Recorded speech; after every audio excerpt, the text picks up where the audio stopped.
Hi, I'm Chris Thayer, co-owner of Inland Blue Comics. We currently have 6 different titles in publication and even started publishing books from other creators.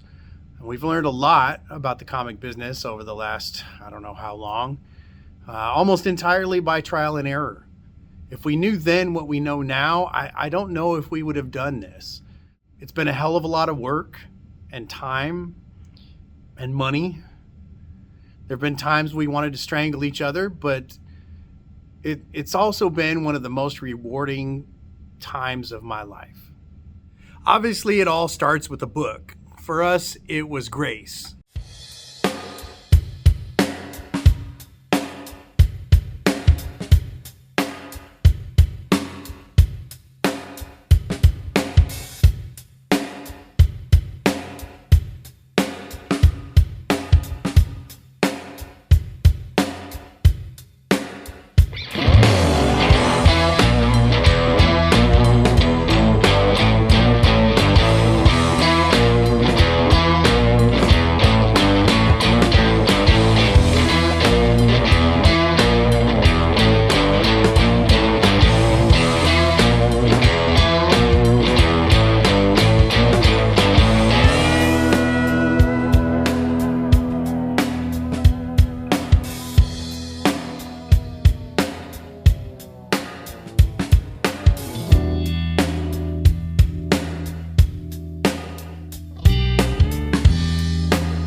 In the first year, we were able to publish our first issue of Grace.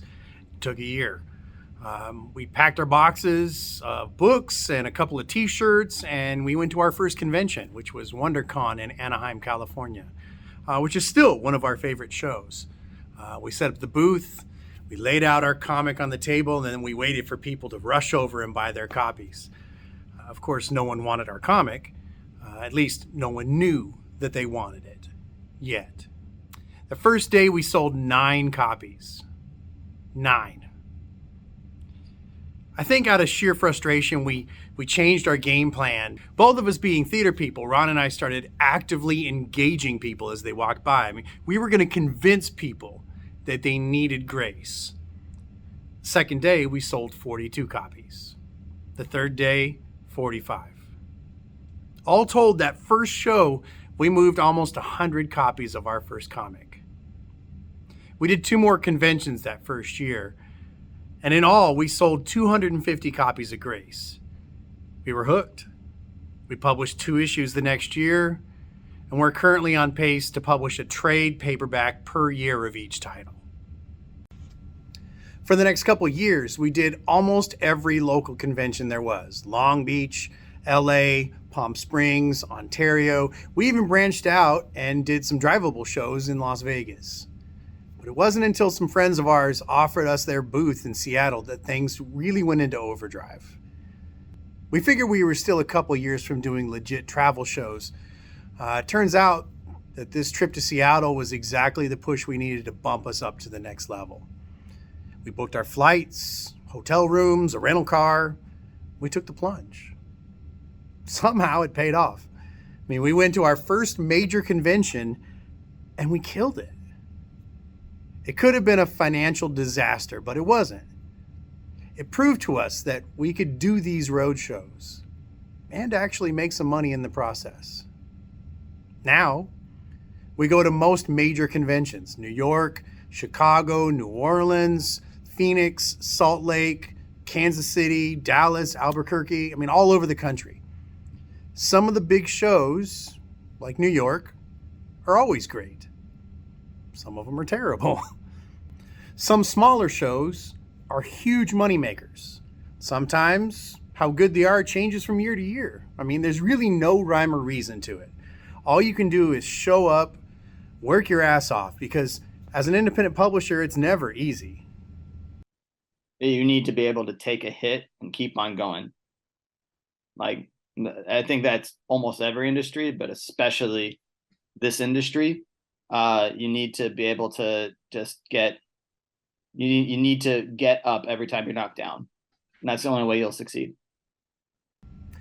One of the hardest parts is the travel. I mean, it's one thing to cram your car to the roof with all the books and display stuff and then just drive to a convention. It's a completely different animal to fly across the country and do it. I mean, you have to be able to not only bring hundreds of books for you to sell, plus your display, plus the promotional stuff that you need, not to mention art prints, original artwork. I mean, it's really expensive to ship all that stuff.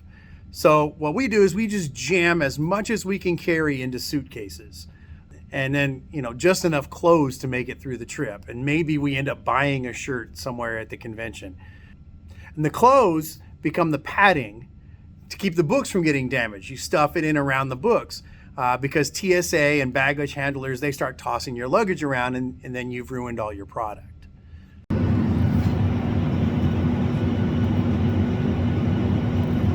So, just got off the plane in LaGuardia, or at LaGuardia, I guess is the name of the airport. We've got a couple of our bags here. You can see those.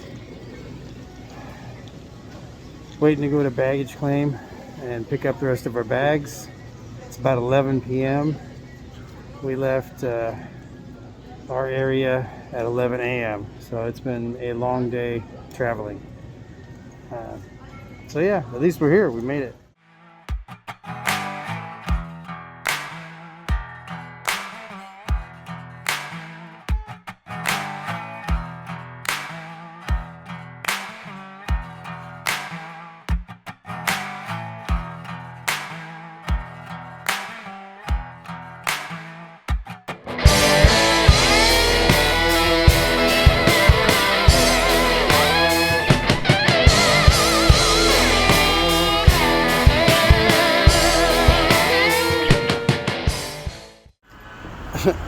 Here are our 9 suitcases full of books. All of them 50 pounds or more. I'm walking in. I'm walking it. So this is how you got to do it until you sell enough books to be able to ship them. More often than not, we end up having to take the red eye or that 5 a.m. flight so that we can get to the convention in time to set up before it opens. It's about 7:52 in our luxurious hotel. We're going on about 4.5 hours of sleep. Yep, living large. What'd you forget, Dean?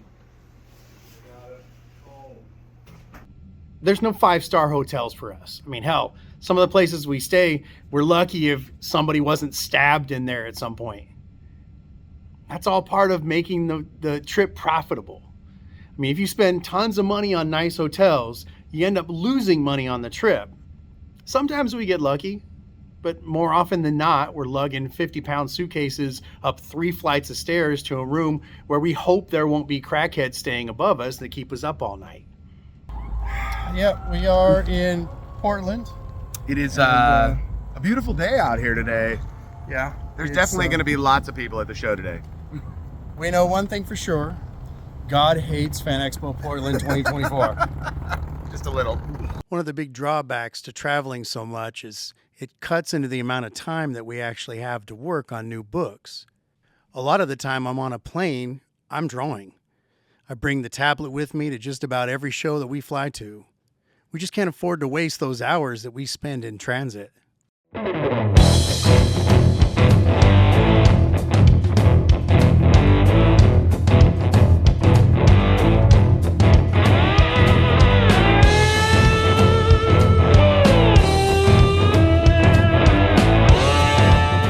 fly, we take Ubers, subway trains, shuttles, city buses, and walk a lot.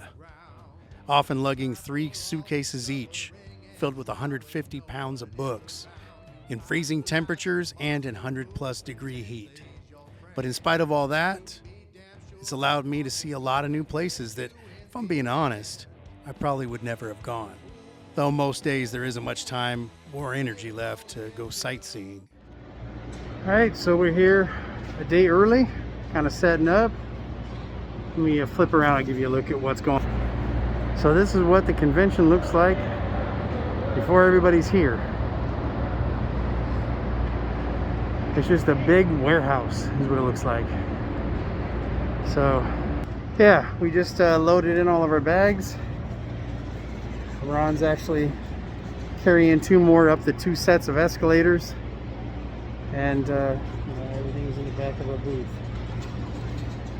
So this is kind of a rarity. We usually get in the day of the show, and we were able to get in a day early and set up, because usually we get in so late that we have to take everything in the day of the show and set it up, and it's kind of a nightmare. It's a bit of a disaster. So this will be nice to roll in a little late tomorrow morning. The booth load in and setup is constantly changing. We have to adjust to different size tables, adding new product, phasing out old product, different locations, and even different neighbors who sometimes build these monstrous displays that block your view. Okay, so we are finally set up. We're leaving. Hopefully everything will be here when we get back tomorrow. And notice the tables are too big for the space. That's why that table is poking through. It's the kind of stuff you have to deal with when you show up to these shows, because something's going to be wrong. And this time it's the tables are too big for the spots. One thing you can be sure of is that you can always expect the unexpected. You might have a really loud wrestling ring next to you, making it impossible to talk to folks. Or the AEW booth sets up right across from you and it completely blocks the traffic from getting to your booth. Or the next year, several big vendors just don't show up, leaving a huge empty space that drives people away. Or worse, you spend a couple $1,000s on a giant booth, but don't realize that it doesn't come with any tables. So you improvise and you use the empty suitcases to form a very unstable display space. Then the con opens, and the sea of humanity comes rushing down the aisles. The first hour or so tends to be a little slow because everyone is racing to get their con exclusives that usually get flipped on eBay. The bigger shows can be really tough to navigate. Just getting to the bathroom can be a 30-minute trip. So you kind of have to plan ahead.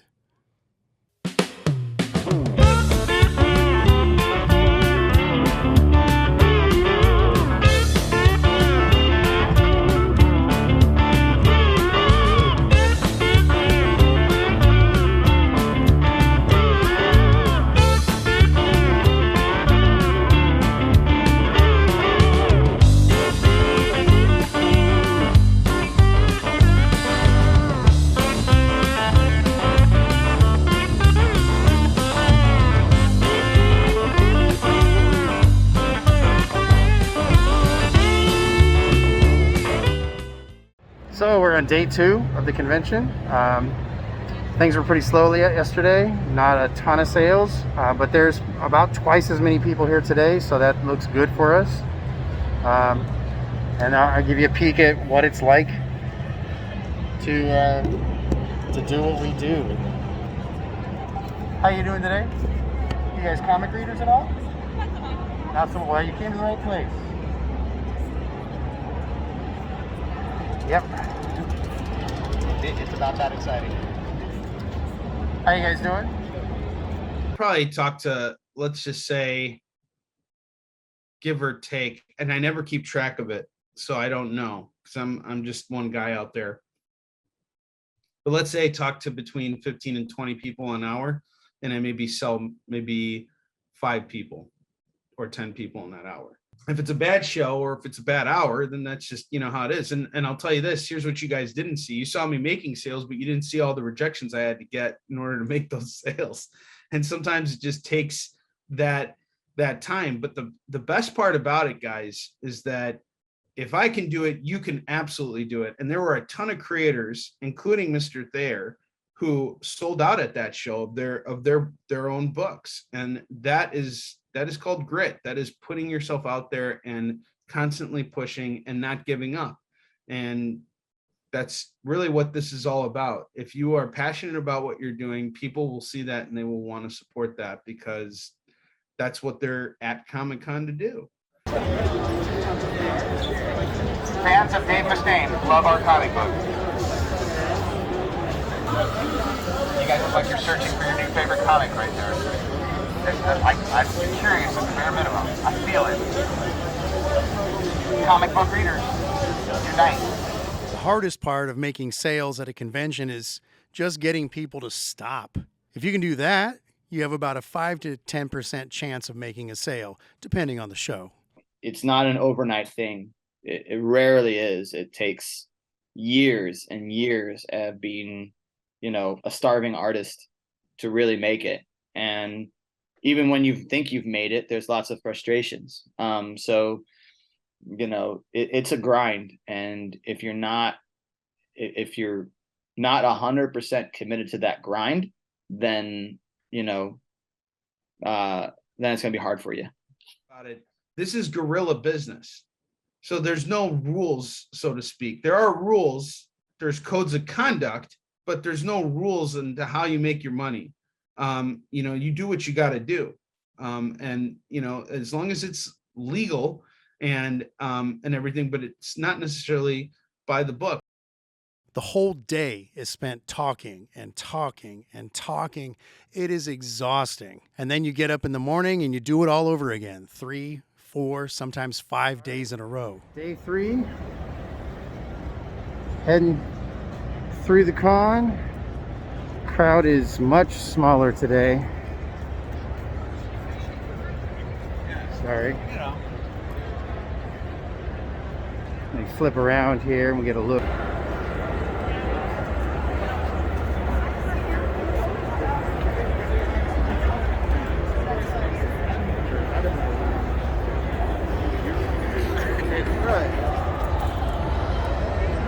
Rows are pretty much empty.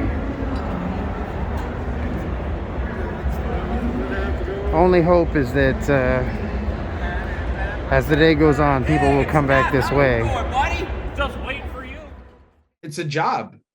It's like, this is how it's like, either get to conventions and sling your comics, or get behind a desk and work at a cubicle for the rest of your life. I mean, it's really one or the other.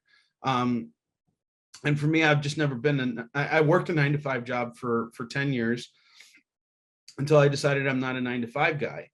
And you make that decision. Either you're doing it or you're not doing it. And if you're not doing it, then go do something else.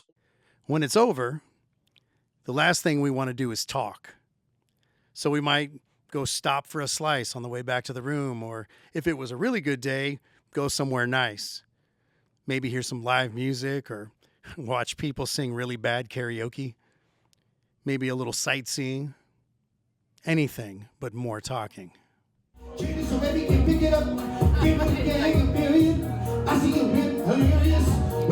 a name. It's for you, Dean. Kanye, right? Kanye. So, hanging out, Times Square. No idea where I'm going, just kind of hanging around. They ain't got nothing to do. Let's see if I can find me something to eat. And figure out how the hell to get back to the hotel room. If it goes well, there isn't much to take home. Just the 6 empty suitcases and your displays. You check your bags or you pile it all in the car and head home. Selling out of everything that you brought is a pretty amazing feeling. But it's not just the money that you make, but the really amazing people that you meet. Whether they're fans, other creators, famous musicians, actors, or even legends of the comic industry. They're all there to share in their love of all things nerd. And it's awesome. Then there's what we call the super fans. The people that come back year after year after year and just buy everything because they love what you do. Or just that you took the time to have a genuine conversation with them and built a relationship, a friendship. Then there's the ultimate fans. Not only do they love what you do, But they even cosplay as one of your characters. It's a surreal feeling seeing someone dressed up as a character that you dreamed up, that they were moved enough by your art that they would spend the time and the money and then go to the con as your character. It's just mind-blowing. But maybe the best moments are when two super fans come to the booth at the same time. There's an immediate connection, and it's the coolest thing ever to stand back and just watch them totally geek out over your creation. We've even had people start bringing us gifts like friendship bracelets and fan art, just to say thanks for doing what we do. I like building something that I believe in.